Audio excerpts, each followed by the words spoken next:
Hello everyone, today I want to talk about general management of female breeders. Over time, the impressive performance of broilers has started to significantly affect their parents. This means that feed restrictions need to be stricter, and hens are more prone to developing incorrect body compositions. First, let's break down the physiological development phases. First 8 weeks. 85% of the skeleton is formed. First 12 weeks. 95% of the skeleton is complete. By 24 weeks. Sexual maturity is reached. By 30 weeks. Physical maturity is achieved. If we consider the first 24 weeks as the rearing phase, the initial 6 to 7 weeks are the starting phase, characterized by rapid growth. From the end of this phase until week 16, we enter the maintenance phase, where controlling body weight is crucial. The period up to 24 weeks is the preparation to lay phase, during which reproductive organs develop. For insights on male management practices, please check out our male management video.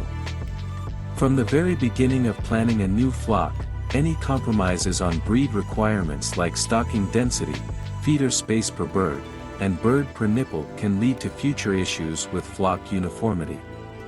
During the brooding period, variations mainly occur in frame development and size. It's essential to separate categories based on parent ages during brooding. For more detailed information on this critical period, please watch our brooding period video. Initially, there should be no grills on the feeders, but remember that many chicks will get into the feeders, limiting feeding space for all. Support the birds with extra chick pans until they can eat from the chain feeders with grills. For spin feeder houses, it's better to start spin feeding after the week 4 grading. Otherwise, graded bird uniformity will deteriorate as birds adjust to the spin feeders. Weigh about 3% of the birds weekly and adjust feed amounts according to breed standards. For more details, please watch our videos on uniformity in breeders and grading. After grading, the weekly feed increase should generally follow the standards for all groups. If adjustments are needed, consider them based on the next week's weighing results. If feed consumption time is shorter than 30 minutes, which is often an issue with spin feeding, alternative feeding programs can be used.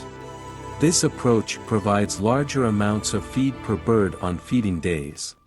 With spin feeding, the 5th week can follow a 6-to-1 feeding schedule, and from the 6th week until 1 week before transfer, a 5-to-2 feeding schedule can be used. This way, the total week's feed amount is divided by the number of feeding days, increasing the daily feed amount for the birds.